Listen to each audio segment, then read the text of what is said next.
What's up guys, Cynic25 here, back with another Yu-Gi-Oh! Deck profile, and this time we're going to be profiling Kozmos. So Kozmos is a new archetype that was released in Clash of Rebellion, so it's fairly new and it has a lot of hype surrounding it. A lot of people think that it has the potential to be a part of the new meta, or a tier 1 deck, and given all this hype, I decided to investigate to see if all that hype was actually warranted. Can this deck actually function with its current support as a tier 1 deck? So, yeah, as a whole, I would say it's pretty good. It's based around a lot of contingent and flimsy mechanics, though, which I'll be getting into within this deck profile. And I would say Kozmos as a whole can be broken down into 3 parts, at least the way I've constructed it in this deck. You have the main engine, you have consistency to support that engine, and you have monster destruction. So I'm referring and discussing this deck. I'm going to be going over those 3 topic areas. The first part being the engine, right? The Cosmo engine. Which consists of 2 psychic monsters, level 3 and 4 respectively, and 2 machine-type monsters, level 5 and level 7 respectively. And it's based around basically Star Wars meets The Wizard of Oz, is basically what this is, with Good Witch and Dorothy here. So it's actually pretty cool. And then you have the little jet fighters or whatever. So it's basically Wizard of Oz meets Star Wars, which is pretty funny. So let's start with the Wizard of Oz part of this deck, the Farm Girl and the Good Witch. So Farm Girl is the main card that opens up your plays. Farm Girl starts everything in this deck. Basically what it does, it's one of its primary effects, is when this card inflicts battle damage to your opponent, you can pay 500 life points and add 1 Cosmo card from your deck to your hand. So it's basically the searcher of the deck, but it's based around this contingent and somewhat flimsy mechanic of having to actually inflict battle damage, either by beating over your opponent's attack position monster, or by just going in for a direct attack. So that could be a little bit, I guess, inconsistent, because this card only has about 500 attack to its name, so you're not going to be beating over anything terribly easily. And that's why you run a lot of monster destruction, which I'll be getting to shortly. But Farm Girl's, I guess, right-hand woman here is Good Witch. Now, Good Witch, its pay 500 effect, is you can target 1 face-up monster your opponent controls and change it to face-down defense position. Only on your turn, though. It's not a quick effect. So it's basically an on-your-turn Book of Moon, which is okay. But when used in combination with Farm Girl, though, it's not the greatest, because usually, at the very least, you want to leave your opponent's monsters in attack position so that you can beat over it and actually inflict battle damage. And Good Witch kind of counteracts that, because if it goes to face-down defense position, you're not actually going to be able to inflict battle damage. So they don't actually combo that well together.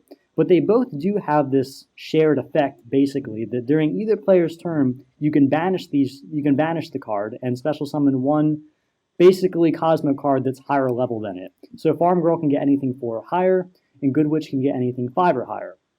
So you could basically go from Farm Girl, you could banish Farm Girl, go into Good Witch, attack, all in the same battle phase, mind you, and then banish Good Witch after she attacks, and then get one of the bigger machines.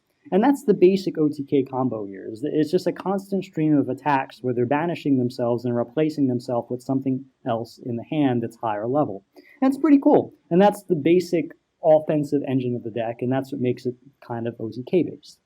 So those are the 2 Wizard of Oz psychic-type monsters in the deck.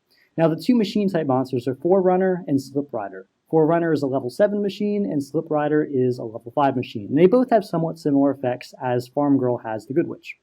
So the most important one, and the best one in my opinion here, is Forerunner. This card can't be targeted by your opponent's card effects. Also, during your standby phase, it gains 1,000 life points. So both of those effects are great, because anything that can't be targeted by effects is automatically a pretty good card in my opinion. And also, the whole gain life mechanic is very welcome, because you're giving up life points to use Farm Girl, Good Witch, and Cosmo Town, which I'll get to later. While Slip Rider, when this card is normal summoned or special summoned, you can target 1 spell or trap card in the field and destroy it. So it's kind of like an MST when it comes onto the field, which is nice, helps get rid of your opponent's back row to help you poke in better, and just can do a lot of cool stuff. Now, they both share another similar effect, kind of like how Farm Girl and Good Witch can both banish themselves to special something from the hand.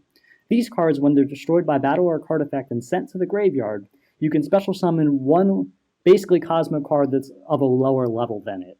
So Forerunner can get anything level 6 or lower, and Slip Rider can get anything level 4 or lower.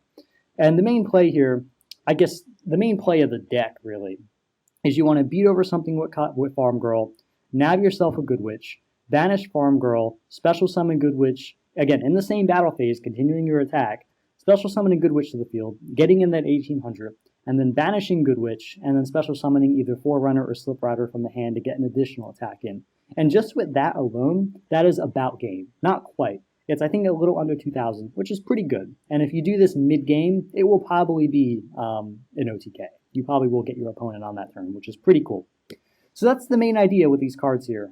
Usually, in my opinion, the two best ones are Farm Girl and Forerunner. You basically want to be cycling these cards because once Forerunner dies, they usually end up getting Slip Rider, and then once Slip Rider dies, they usually end up going back into Farm Girl. I kind of feel like Good Witch is kind of the oddball out. In my opinion, she doesn't really have that much synergy with her pay 500 life points effect, and she's really only that great if you want to get in that extra 1800 damage and continue an assault. Otherwise, she's okay. She does make your 4s though, which is nice. But in my opinion, again, the best cards here are really Farm Girl and Forerunner, and to a lesser extent, Slip Rider. But yeah, that's basically that. The deck does have the opportunity to make a lot of cool XZ plays. Again, they're all light, so since Kozmos Slip Rider is 5, you could pair it with another Kozmos Slip Rider and potentially make things like Pleiades, which is pretty cool. You could also run things like Honest, which is important in this deck because, again, you want to be beating over shit with Farm Girl. And also Yuki Usagi, which is a psychic as well, which you can bring out with Emergency Teleport. And Yuki Usagi also destroys things, which is great because you want to, at best case scenario, leave your opponent with an open field so you can attack with Farm Girl. Right, so this is kind of transitioning myself into the second aspect of this deck, which is monster destruction and attack modifications, because it's so important. Farm Girl really starts this deck's engine. If you're not getting Farm Girl's effect off, you're usually not in the best winning position. So it's really contingent on getting yourself the Farm Girl and being able to get its search effect off. So in terms of monster destruction, we're running, again, Regeki, we're running 2 Dark Holes, everything we possibly can in terms of mass removal. We're running a Torrential Tribute. We're running Forbidden Lance to reduce my opponent's attack. We're running the Honest, we're running the Yuki Usagi, we're running the Bottomless, we're running triple Mirror Force. And I think that basically covers it, which is a lot. I would say about 10 to 12 cards, not counting them. I think it's roughly 10 to 12. Roughly 10 to 12 cards in this deck are devoted solely to monster removal. That's a lot because it's so important. And if you're not running monster removal in this deck, you're not doing it right. It's as simple as that. It's also an OTK deck, so it's a little consistent in that regard. That you're not only getting Farm Girl's effect off, but you're leaving your opponent with nothing to defend themselves, so you can actually get in this pretty powerful combo off. So that's that. That's the monster removal aspect of it. Again, very important. You need to be running this. You can even count limiter removal, which is important here because it combos well with Forerunner and Slip Rider, doubling their attack, and also, important might I add, destroys them and sends them to the graveyard in the end phase. So when they go to the graveyard by limiter removal's effect, again, provided you don't OTK them there, they replace themselves in the end phase, which is great. So you're technically not going minus and you're just doing a lot of damage. In my opinion, limiter removal is a staple in this deck. Moving past the monster destruction aspect, which is pretty self-explanatory, nothing too complicated there, it's just needed, is the consistency aspect of the deck, the final leg that really brings everything together. And it's also the leg of the deck that tends to be a little bit lacking. I think this deck could really benefit from a more consistent and reliable searcher that wasn't based around this flimsy inflict battle damage to your opponent and search effect. So the consistency cards I have in this deck, aside from the main engine, of course, is Terraforming to get you to your field spell, Emergency Teleport to special summon Farm Girl from the deck, and Reckless Greets, as well as Gold Sarcophagus. These are the main consistency cards I have here, and they're all very needed, and they all work actually fairly well together. Starting first with the field spell and terraforming, Cosmo Town really helps facilitate your plays, and it creates a lot of advantage. Basically, once per turn, you can target one of your banished Cosmo monsters, which you're going to be doing relatively frequently, provided you're using Good Witch and Farm Girl's effect often. You could target it in your banish zone and bring it back to your hand. So it's basically a way to recycle it. But you do lose life points equal to the original level of that monster times 100. Its second effect is that once per turn you can reveal any number of Cosmo monsters in your hand and shuffle them into the deck, and then draw cards equal to the number of cards that you shuffle. So it's basically like a magical mallet just for Cosmo monsters. And this could be really useful because a lot of decks suffer from the problem that they get monster clogged. That in their main phase 2, for instance, that they're just sitting on these monsters that really aren't doing anything for them, and they can, at least in this deck, trade those monsters back into the deck and hopefully get into one of your removal spells, which can be really helpful. Cosmotown also has one last effect that when it's destroyed by a card effect and sent to the graveyard, actually just destroyed, it doesn't have to be sent to the graveyard, you can basically search your deck for a Cosmo card. And most of the time you're searching itself, because if your opponent destroys it, you want to replace it. But there are times where you have another copy in your hand, and you can actually proactively pop this card with Slip Rider and then search anything else you need. So it is another way for the deck to pseudo-search itself, but it's kind of flimsy and I wouldn't really recommend it that often. Well, in certain situations I would definitely recommend it, but it doesn't happen that often. Usually you're going to be getting it set. Cosmotown also functions pretty well alongside Gold Sarcophagus, which in my opinion is also a staple in this deck if you're not running it. Basically, Gold Sarcophagus banishes one card from the deck, and then during your second standby phase, you can add that card to your hand. Now, what's cool is that if you have Cosmotown, you could basically add that card that you banished to your hand immediately. So it just adds another layer of consistency to the deck that is really needed. Lastly is Emergency Teleport, which is obviously a staple because it gets Farm Girl out of your deck immediately. You could also get Yuki Usagi, which opens up some synchro plays, but you don't really go into the extra deck actually that much. You do when the situation calls for it, but most of the time you want to be just beating in with your things, because when you're syncing with your machines or even your Farm Girls and Good Witches, you're not getting their effects and they're not going to the banish zone. So I typically only like to sync when the situation really calls for it, so I don't really do it recklessly. Let's put it that way. And yeah, that's basically that. The last part of the consistency engine is Reckless Greeds, which I feel like we need it in this deck because without it, the deck can brick pretty hard.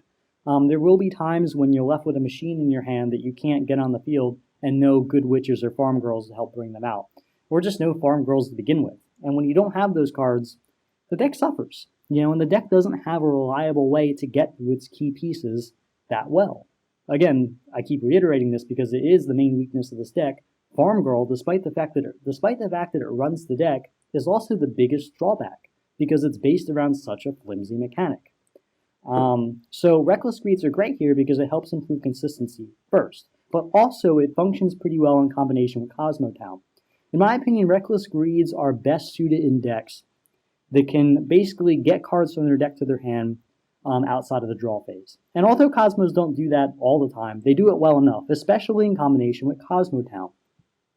So let's say you have Cosmotown on the field, and then you activate a Reckless Greed, and you get a bunch of creatures that you didn't really quite need. You just send them back and get something else. So it actually makes Reckless Greed even more consistent, because if you're getting monsters that you don't necessarily need at the time, you just send it back and draw something else. So it allows you to cycle through your deck without actually needing your draw phase that much. It ends up being actually pretty consistent.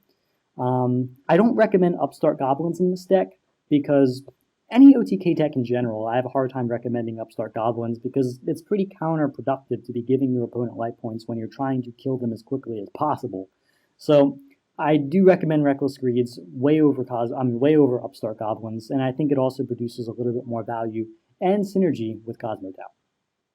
And that's basically it. I think that basically covers all the main ins and outs of this deck that I've discovered, that I've been experimenting with.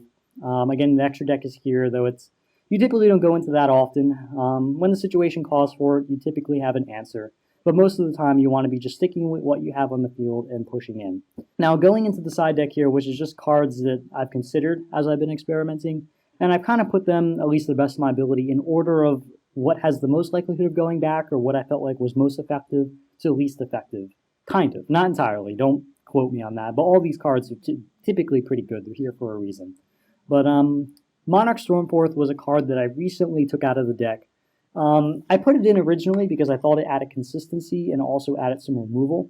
Because there were times where you had one of the machines in your hand and you didn't have a way to get it out. You could just tribute your opponent's monster, get it onto your field, and also remove what they have, which is great. It kind of satisfies the removal and consistency aspect of the deck. But it only really worked pretty well with Slip Rider, because Forerunner, you need to have a monster on your field to tribute as well. You couldn't use both of your opponent's monsters. It ended up just not being quite as good. There's also times it was just dead in my hand, and if your engine is running smoothly enough, you really don't need Monarch Stormforth, so I'd rather improve consistency, in it of its own right, rather than try to force it with Monarch Stormforth. But it's still a pretty viable tech. I could see this card going back in at 1 and it'd be perfectly fine. But again, I don't really think it's needed. Provided you run the consistency well in this deck, you really don't need Monarch Stormforth. Serene Psychic Witch is another card that a lot of people have been experimenting with. I think it's good. Basically what it does is you can, when this card is destroyed and sent to the graveyard, you can remove and play 1 Psychic monster with 2,000 attack or less from your deck, and then during your next standby phase, special summon it to the field. So basically it's getting out your farm girl. It adds consistency. That's the main idea here, which is nice, but it's just a little slow. This isn't the kind of deck that you want to be setting this card and waiting for your opponent to beat it over. It's not the kind of deck where you want to be ramming this into something and, getting farm girl on your next turn. It's just too slow, in my opinion, and it's not needed. I'd rather improve consistency through means alternative to Serene Psychic Witch because of how slow it is. And that's kind of the decision I made there. Instant Fusion, I ran for the longest time at 2, but it was okay. Again, it was nice to be able to get Panzer Dragon on the field alongside Slip Rider to get your Pallades on the field, or help you make your 4 plays, also some synchro plays. But it just was a little incongruent with the deck, in my opinion. First and foremost, paying 1,000 life points in a deck that already pays a lot of life points, not that great. Also, I typically don't like deck Z and Synchro that much in this deck because, again, when you're overlaying Good Witch, you're overlaying Farm Girl. You should never overlay Farm Girl, but if you're overlaying Farm Girl and Good Witch, they're not getting banished, and you're not be able to bring them back. Also, if you're synchroing with Slip Runner or Xing with Slip Runner or these machines in general, they're not going to the graveyard by some sort of destruction effect, and they're not getting their effects. So you're not really utilizing the engine to its fullest when you're Xing and synchroing, which is why I typically only use the extra deck in situations where it really is called for. So in short, didn't feel like it really fit the deck that well. But again, you're welcome to experiment with it. You have a lot of different levels here, so the possibility is there for you to choose if you want to experiment. Dimensional Fissure and Macro Kozmos. I felt worked pretty well in the deck initially. It was nice to be able to banish my Good Witches and my Forerunners, and it was good to be able to banish these cards in general because it basically allowed me to get them back with Cosmo Town that much easier, and also typically f my opponent over much more than it f me over, in short. But there were a lot of instances where Macro Kozmos and Dimensional Fissure hurt me. And I couldn't use Yuki or Sagi because it wasn't going to the grave. I couldn't use Honest because it wasn't going to the grave. And I also wasn't getting Slip Rider and Forerunner's effect because they weren't going to the grave. It was only really useful with Farm Girl and Good Witch and occasionally getting these 2 machines back through Cosmo Town, but it just ended up being a little clunky and honestly felt like it almost hurt me as much as my opponent. And with that in mind, I decided to take it out. Kaiser Coliseum is also a very interesting tech you might want to try, because this deck typically doesn't swarm the field. It usually has a monster that ends up replacing itself with another monster, which ends up replacing itself with another monster. And it can be nice to be able to just control the field with that one monster you have and prevent your opponent from getting anything bigger on the field. Definitely worth it if you want to try experimenting with it. I think it worked pretty well. But to me, Kaiser Coliseum was kind of more of a win more card, which I'm not a huge fan of, to be honest. But I think it's definitely a tech worth experimenting with. It could definitely fit in here at 1 or 2 without too much trouble, but I just didn't feel like it had any room for it. Generation Shift. This is a very interesting card. It basically facilitates your OTKs. The idea behind it is as you're going through your OTK combo from Farm Girl to Good Witch to Forerunner, you then blow up Forerunner to then summon Slip Rider and continue the attack. That's the main idea here, because that's what this card does. It destroys one face-up monster you control. And you also replace it. You replace it onto the field and also in your hand, so you technically go plus, which is pretty cool. And when this card works, it works. It works really well, but it's slow. And again, I really don't like slow cards in general, and in this deck that you're really pretty pressured with the life points you're losing and wanting to get over things quickly, it's just not cutting it. So I ended up taking it out. But if you want to try it at 1, again, it's here for a reason. I think it's a good option. Denko Sekka, it's nice to be able to just lock your opponent's traps down as you run in. It's also a light, so it's congruent with Honest, which is cool. But my main problem with this deck is still fairly contingent upon the normal summon. And if you don't have E-Telly to get Farm Girl on the field without using your normal summon, Denko Sekka is a little slow too. And with all the ability this deck has to dodge trap effects by basically using the quick effect banish, I really didn't feel like Deco Cycle was really that needed. So, but it's here to try. DDR, different dimension reincarnation, also an interesting option for you. It basically special summons one of your removed from play monsters at the cost of discarding a card. It's okay. Definitely when your engine is going, this can be very lethal. But if your engine isn't going, it tends to be dead in your hand. And you also have to go minus by using it, which is never a good thing. But an interesting option. Mind Control, this was here primarily to basically get big beaters on my opponent's side of the field out of my way. But I didn't really have much to do with those big beaters once they were on my field. If I didn't have Yuki Usagi to sync with it, it typically wasn't a good day for me. Like I said, I don't like Exing if I don't have to. And yeah, I ended up just giving it back, and it didn't really seem to flow too well with me, but it's here. Galaxy Cyclone, again, it's just more spell and trap destruction, but also you can blow up your own Cosmo Town to search something if you want to proactively do that, which is pretty cool. I think you definitely want to consider this to basically proactively blow up Cosmo Town and search. That's great. But I just think that side of Cosmo Town, it's a little finicky. I don't really think it's worth building your deck around, blowing this up to search something more reliably. So I just don't really recommend it. But if you want, you could swap the Lances out with Galaxy Cyclone. But in my opinion, I kind of wanted the attack modification more. Treasured Sword of the Seven Stars, or Sacred Sword of the Seven Stars. This is mainly a combo with Forerunner. If you have a dead Forerunner in your hand, banish it. You can bring it back with Cosmo Town.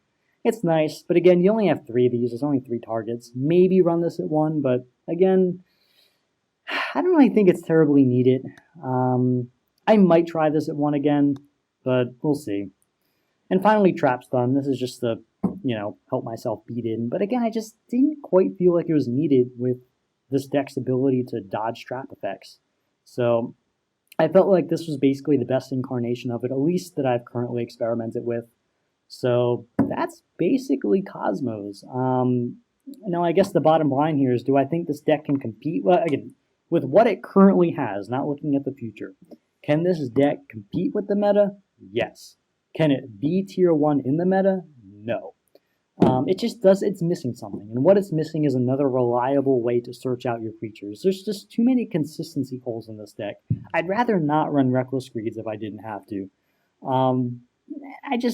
I'd rather have something that I consistently get to the good cards in my deck. I'd also like another monster that kind of started the power plays of this deck that wasn't based around a contingency of having to deal battle damage. Farm Girl, although it's one of the best cards in the deck, it's also one of the worst cards in the deck with how bad that mechanic is. It's just, there's so many times where you have Farm Girl in your hand, but no way to beat something over, get your deal damage, and you're screwed.